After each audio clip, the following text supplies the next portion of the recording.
ನಮಸ್ತೆ. ಶ್ರೀ ಪರಂಜ್ಯೋತಿಯ ಪವಾಡ.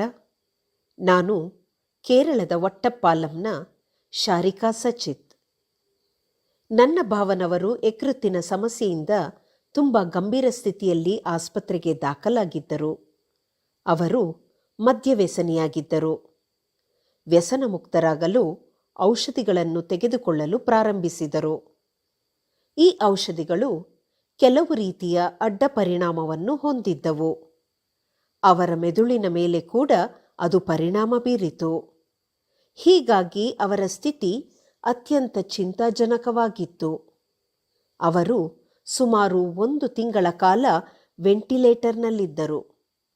ಅವರು ಶೀಘ್ರವಾಗಿ ಚೇತರಿಸಿಕೊಳ್ಳಲಿ ಎಂದು ಆರೋಗ್ಯ ಪ್ರದಾತ ಶ್ರೀ ಪರಂಜ್ಯೋತಿ ಭಗವತಿ ಭಗವಾನರನ್ನು ನಾವು ನಿರಂತರವಾಗಿ ಪ್ರಾರ್ಥಿಸುತ್ತಿದ್ದೆವು. ನಮ್ಮ ಪ್ರಾರ್ಥನಾ ಗುಂಪಿನಲ್ಲಿ ನಾನು ಪ್ರಾರ್ಥನೆಯ ವಿನಂತಿಯನ್ನು ಪೋಸ್ಟ್ ಮಾಡಿದ್ದೆ. ಎಲ್ಲ ದೀಕ್ಷೆ ಕೊಡುವವರು ದೀಕ್ಷೆ ನೀಡಿದ್ದರು. ನನ್ನ ಚಿಕ್ಕಮ್ಮನೂ ಪ್ರಾರ್ಥಿಸಿದಾಗಲೆಲ್ಲ ದೀಕ್ಷೆ ಕೊಡುತ್ತಿದ್ದರು. ನಾನು ಮೂಲಮಂತ್ರವನ್ನು ಕೇಳುತ್ತಿದ್ದೆ. ICU ಮುಂದೆ ಕುಳಿತು ಮೂಲಮಂತ್ರವನ್ನು ನಿರಂತರವಾಗಿ ಜಪಿಸುತ್ತಿದ್ದೆ.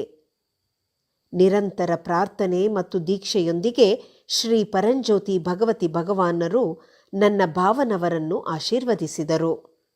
ಅವರು ಸಂಪೂರ್ಣವಾಗಿ ಚೇತರಿಸಿಕೊಂಡರು.